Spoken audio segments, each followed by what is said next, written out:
Right, Shalom, Israel. Shalom, shalom. It's Brother Kalakayash. Before I get started, I'd like to give all honor, glory, and praise to the Most High God, Yahweh, Ba'ashem, Hamashiach, wa Malak, Yahushai.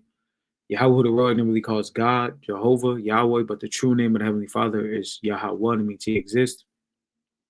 The true name of the only begotten Son is Yahweh Shai, which means He to deliver, He saves. The Most High God, Yahweh, sent His only begotten Son, Yahweh Shai, to deliver the so-called Black, Hispanic, Native American man, woman, and child, primarily here in America. The Lord refers to as Babylon, the land of confusion, but also scattered across the four corners of the earth. May look like the other nations, but deed and fact that bear witness with this truth wholeheartedly and sincerely are the true children of Israel that the Bible speaks of. Shalom to the hopeful elect. Shalom to the house of David.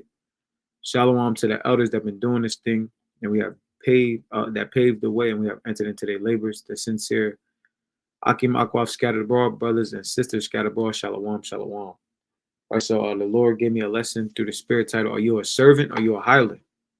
Right, know the difference. So there's a difference between being a servant and a hireling. Right, a servant loves his master. A servant wants to serve his master with all his heart, mind, and soul. And a hireling is just here because he fell down on bad times. Now, prior to us coming into this truth, Salakia, let me rephrase that. Prior to the Lord dragging us and calling us into this truth, you was down bad. Now everybody has their own story, but you was doing things that you're not doing now. So the Lord, so I say that to say the Lord has cleaned your life up, turned your life around. So don't be a hireling. Don't be the Lord, and you just don't be ungrateful. This lesson really titled from this. Don't be ungrateful with the riches and the wisdom and the knowledge of who you are, the knowledge of the Lord's name, the knowledge of the scriptures. Don't take it for granted. Don't be a hireling because the Lord could do things for you, and you don't really care about them. You don't really care about it. You know a couple precepts, but you're not. You're just a hireling. You're gonna leave soon. Right now, ultimately, at the end of the day, it's up to the Most High. But strive to be a servant. Strive, and when we go to the different Lord ones don't take long, but again, it's all through the Spirit. I got some precepts written down, but just know the difference, right? Strive for to be a servant, even though at the end of the day we don't know, but strive to serve the Lord forever, not just for a little bit of time. And I'm gonna start here in John chapter 10, and knowing the things that the Lord has done for us. John chapter 10, and I'm gonna start at verse number 11. The Lord said, "I am the good shepherd. The good shepherd giveth his life for the sheep." Because the Lord literally, there was a man on this earth born through the seed line of David. His name is Yahweh Shai. He came and was born and died for a nation of people that were evil, rebellious, and didn't want nothing to do with him. We are them people. And the Lord gave us the knowledge of his name. He gave us the knowledge of this truth, because this is the truth. And he's the good shepherd. A man died for us. Right? So we have to serve. We have to serve him and love the Lord. Be a true servant, not a hireling, not just, again, because the Lord did things for you. Don't be ungrateful. And I want to get into a precept. Don't be ungrateful with the knowledge of this Bible that the Lord gave you. Verse number 12. But he that is a hireling and not the shepherd, whose own the sheep are not, seeth the wolf coming, and leaveth the sheep and fleeth, and the wolf catcheth them and scattereth the sheep. That's right, because a hireling is in this thing just for a little bit. He doesn't. He's not striving to be a teacher. He's not. He or she rather is not striving to be a teacher, not striving to learn, not striving to, because at the end of the day, men and women are supposed to be teachers, at the least. The woman's supposed to be teacher of good things to the young children and the other women, and the men is supposed to teach at the least. But again, not especially not a warning, at least just to warn, because the wolf will be the philosophies, the doctrines, everything, and leaveth the sheep and fleeth, and the wolf catcheth them and scattereth the sheep. And we can't be like that, because the Lord, again, everything the Lord died for us. We can't be a hireling and just take the knowledge that the Lord gave us and just see our people just get devoured up, especially in the coming days the days that we're in, and the days that's going to continuously come. The destruction, ultimately. Verse number 13. The hireling fleeth because he is a hireling and careth not for the sheep. Right? You don't care for the sheep. You don't care for the shepherd if you're a hireling. You're just here because it looks good. because it sounds good. And the Lord, the second the Lord gives you a way out, you're gonna leave. And if you are a hireling, the Lord's gonna open that door for you, and no one's gonna stop you. If you here just because, if you follow the Lord just because, again, it's just the thing you're doing for now, the Lord's gonna He's gonna open that door, and He's gonna kick you out because He sees that you don't have the heart of a servant. Verse number 14. I am the good shepherd and know my sheep, and and and am known of mine. As the Father knoweth me, even so now I know the Father, and I lay down my life for the sheep. So look, the Lord died for us. So we have to give our lives to this truth. Our lives are no longer ours. We had a shot in the world. We were striving to do whatever we was doing, whatever we were aspiring to be. Whatever, a dentist, or I don't know, a physical therapist. All things, all jobs to keep Esau's economy going. Whatever it may be, a police officer, I don't know, correctional officer, a choreographer, music producer. The Lord, it didn't work. But if you want that, now that the Lord called you to be a servant, a true servant, and you just want to be a hireling, the Lord will give you that. All right, so I want to go to Proverbs chapter 27. And know that the Lord, hold on. And the Lord said, if you love me, feed my sheep. Now, wherever that may be, everybody's lot is different, but in some way, shape, or form, you have to inform our people to warn them of the wolf that's coming. Some way, shape, form, or fashion, you have to feed the sheep. Because what did the Lord say? John 21. John 21 and 16. He saith to him again the second time, Simon, son of Jonas, lovest thou me? He saith unto him, Yea, Lord, thou knowest that I love thee. He saith unto him, Feed my sheep. And he said it again the third time, Feed my sheep. So if you love Yahweh Bahashim Yahushai, some way, shape, or form or fashion, you must feed the sheep. You must teach the Lord's people. Be a servant. Don't just do it for a little bit. No, do this thing wholeheartedly and serve the Lord sincerity and in truth, because the Lord will find you a way out. Right? Again, now I want to go to Proverbs 27. This thing is not a game. Right? The Lord calling us, and we're behind enemy lines. This is not a game. Proverbs chapter 27 and verse number 23. Be thou diligent. We're commanded numerous times to be diligent. What does it mean to be diligent? To know, to learn, to perceive, to find out, right? To know by experience. To really, just to be in this thing, to find out, to really, we're commanded to be diligent. We're commanded to study. This is our life now. Now that the Lord called you into this thing, this Bible and building up your faith and praying and fasting and studying, this is now priority number one in your life. Well, it should be. If it's not, that's a sign that you are a hireling and you will not be in this thing forever. If you've been in this thing for like years and you're not and you don't think you can't see yourself doing this forever, you need to pray to the Most High and be diligent. You have to have a diligent, studious spirit in this thing, because these demons will overtake you and they'll overcome you. This is now our life. This Bible is our life. Praying is our life. Fasting is our life. Studying is your life. Everything else comes third, fourth, fifth. Some things you just can't do anymore. Verse number 23. Be thou diligent to know the state of thy flocks and look well to thy herds. Your people. For riches are not forever. It's the riches of this world. The riches of this world, not even riches. And doth the crown endure to every generation. You can't pass carnal things down. And then really on a spiritual level, this is it. Lord, this is the generation, the righteous generation. Verse number 25, the hair appeareth, and the tender grass showeth itself, and the herbs of the mountains are gathered. The lambs are for thy clothing, and the goats are the price of thy fill. Meaning, when you do this work, the Lord's going to reward you. Your lambs, you're going to get your lamb. You're going to be your lambs are going to be fat, and they're going to have the sheep thick wool. You're going to have goat's milk. Verse number 27, and thou shalt have goat's milk enough for thy food, for the food of thy household, and for the maintenance for thy maidens. And on the spiritual level, how much the more? That's eaten in the famine, being delivered by the sword, ultimately being delivered by Yahweh Shai. And we're gonna be good if you're diligent, if you serve in the Most High, and you're not just here for a little bit. Because at the end of the day, the Lord knows anyway. Again, I'm not gonna make this long. I got a couple more and I'll close out. Sirach chapter 33 and verse number 16. I awaked up last of all as one that gathereth after the grape gathers. So I mean, this is a diligent man. By the blessing of the Lord, I profited and tread my winepress like a gatherer of grapes. So all the men of the Lord worked. The Lord said in the same book, Sirach, the 7th chapter, hate not laborious work. You have to love to labor. And I was just reading about Jacob earlier. Hey, Jacob, and he worked his ass off for Laban. He said he served Laban for 20 years. I'll get it, as a matter of fact. I'll get it. But let me go to Sirach 7 real quick. If I quote it, I just want to get it.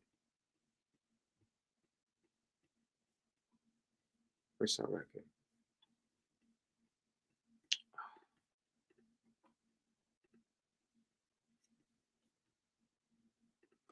Let's see. Just type it in like this. Hate not work. See if it do any good. Nope. Let me just read it out myself. No, I want everybody to see it.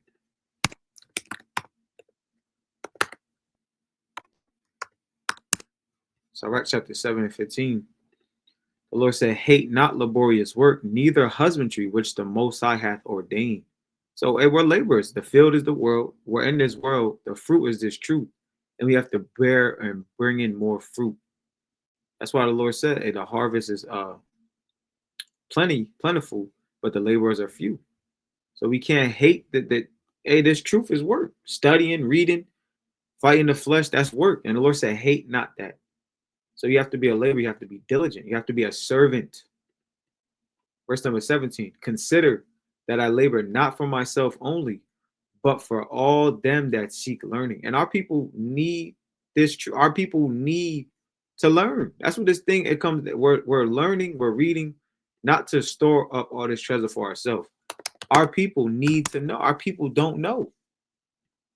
Our people don't know nothing. When you go out and you teach our people, you come across on a day-to-day, especially the days we're living in now, the days of just tablet babies and gaming babies and phone babies, and as soon as the baby comes out of the womb with an iPhone, our kids, our people, our nation, the Israelites, the so-called blacks and Hispanics, we don't know anything. So we have to labor for our people, really, because we love Yahweh Shai and we want to be a true servant. Not because the Lord called us when we were at our lowest. The Lord took care of us, and now we're just in it to look to get more from the Lord. Just an ungrateful hireling. The Lord has no need of a man or a woman like that. Hosea 4 and 6. My people are destroyed for lack of knowledge. Because thou hast rejected knowledge, I will also reject thee, that thou shalt be no priest to me, seeing thou hast forgotten the law of thy power. I will also forget thy children. So our people are destroyed for lack of knowledge. So we have to labor to serve the Lord, not for ourselves, not because he told us to, not because we're required to, but because we love the Lord. We have to feed his sheep, feed his people. Because the Lord, again, if you do that, and you're rejecting the Lord, and the Lord will reject you. Just because he called you into this thing, you're not signed, sealed, and delivered. You're called. And again, I speak to myself as well. John 17, let's go back to the book of John. John chapter 17 and verse number 8. And this thing is not for everybody, as the Lord is going to say. John 17 and verse number 8. For I have given unto them the words which thou gavest me, and they received them, and have known surely that I came out from thee, and they have believed that thou didst send me. And that's the elect. And we believe that the Lord sent Yahweh Shai, and he called us and gave us this truth. Now, are we delivered yet? We don't know. We're enduring. Are we at the end yet? No, but we're here. But we haven't endured to the end yet. What the Lord said, I pray for them. I pray not for the world. So the Lord's not praying for everybody, but for them which thou hast given me, for they are thine, and all are mine, and thine are mine, and I am glorified in them. And then I said, I brought this precept out because the Lord, if you're not serving the Lord with everything in you, again, a part of having the curses put on us, a part of being in captivity, numerous captivities, and Lord willing, we know this is the last captivity. The Lord is praying for you. So you got to take this thing serious. The look Yahweh Shai, the first begotten spirit, the only man that ever lived, that died, came back from the grave and never died again. He is praying for you. So nothing should be put before this truth. Nothing. And he's praying for you. And his blood, he shed his blood for you. Verse number 11. And now I am no more in the world, but these are in the world, and I am come to thee, Holy Father. Keep through thine own name those whom thou hast given me, that they may be one as we are. And that's deep. That's deep. And it's also a Trinity cut. But that's a lesson for another day. While I was with them in the world, I kept them in thy name. Those that thou gavest me I have kept, and none of them is lost, but the son of perdition, that the scripture might be fulfilled. So hey, that's beautiful. So we know that's talking about Judas, but the Lord was with us, and the Lord is praying for us. All right, I'm gonna jump down to verse 15. I pray not that thou shouldest take them out of the world, but that thou shouldest keep them from the evil. And hey, that's what the Lord is praying for those to serve Him, not to be here for a little bit, not to just get what we could get and then just get up out of here. Now I keep saying serving and hireling, so let me just get an example, and I'll close out. Exodus 21:1. Now these are the judgments which thou shalt set before them. If thou buy a Hebrew servant, 6 years he shall serve, and in the seventh he shall go out free for nothing. If he came in by himself, he shall go out by himself. If he were married, then his wife shall go out with him. If his master have given him a wife, and she have borne him sons or daughters, the wife and her children shall be her masters, and he shall go out by himself. And if the servant shall plainly say, I love my master, my wife, and my children, I will not go out free. Then his master shall bring him unto the judges, and he shall also bring him to the door or unto the doorpost, and his master shall bore his ear through with an awl, and he shall serve him forever. We want to be this servant that loves Yahweh Bashem Yahushua, that gave us our wife, that gave us our children. And look, we're not going nowhere. We're going to serve Yahweh Bashem Yahushua forever, not a hireling. I want to get I got another precept that popped in my head, but I want to get it again in Deuteronomy. Lord, when I don't forget. Deuteronomy 15 and verse number 12. Deuteronomy 15 and verse number 12. And if thy brother, a Hebrew man or a Hebrew woman, be sold unto thee, and serve thee 6 years, then in the seventh year thou shalt not let him go out free. And when thou sendest him out free from thee, thou shalt not let him go empty. Thou shalt furnish him liberally out of thy flock. Hold on, this is what I wanted. I think I wanted 18. Okay, I'm gonna keep reading. Where I leave off at. Verse number 14. Thou shalt furnish him liberally out of thy flock and out of thy floor and out of thy winepress, of that wherewith Yahweh thy power have blessed thee, thou shalt give unto him. And thou shalt remember that thou was a bondman in the land of Egypt, and Yahweh thy power redeemed thee. Therefore I command thee this thing today. And it shall be, if he say unto thee, I will not go away from thee, because he loveth thee and thine house, because he is well with thee. And the house is the sanctuary, the house is this wisdom, these books, these chambers, the books of this Bible, this truth. Then thou shalt take a awl and thrust it through his ear unto the door, and he shall be thy servant forever. And also unto thy maidservant thou shalt do likewise. It shall not seem hard unto thee when thou sendest him away from thee, for he hath been worth a double hired servant to thee, and serving thee 6 years, and Yahweh thy power shall bless thee in all that thou doest. So a hired servant works for 6 years, and then he gets up out of there. He may have fell down on hard times. The hired servant do what he got to do, and he gets up out of there. But we want to be a servant and serve Yahweh Bashem Yahushua forever. Not because the Lord did good for us. Let me get that in John 6. Not because the Lord, hey, you see, the Lord changed your life around. The Lord cleaned you up. John chapter 6 and verse number 26. Yahweh answered them and said, Verily, verily, I say unto you, ye seek me, not because they saw the miracles. And the Lord calling you out of the world unto this thing is a miracle. It's a modern day miracle. But because ye did not eat of the loaves, but because ye did eat of the loaves and were filled. So serve the Lord for truth's sake, not because he takes care of you, not because he sustains you on carnally. The spirit that the Lord gave you. Hey, that's beautiful wisdom. Verse number 27, I'll close out. Labor not for the meat which perisheth, but for that meat which endureth unto everlasting life, which the Son of Man shall give unto you. For him hath the Yahweh, the Heavenly Father, sealed. All right, so a Lord willing, I was edifying. Be a servant. Serve the Most High God with all your heart, mind, and soul, as commanded. Don't be in this thing for a little bit. Right? I like to give all honor, glory, and praise to the Most High God, Yahweh, Bahasham, Hamashiach, Malak, Yahushai. Till next time, shalom to the elect, shalom.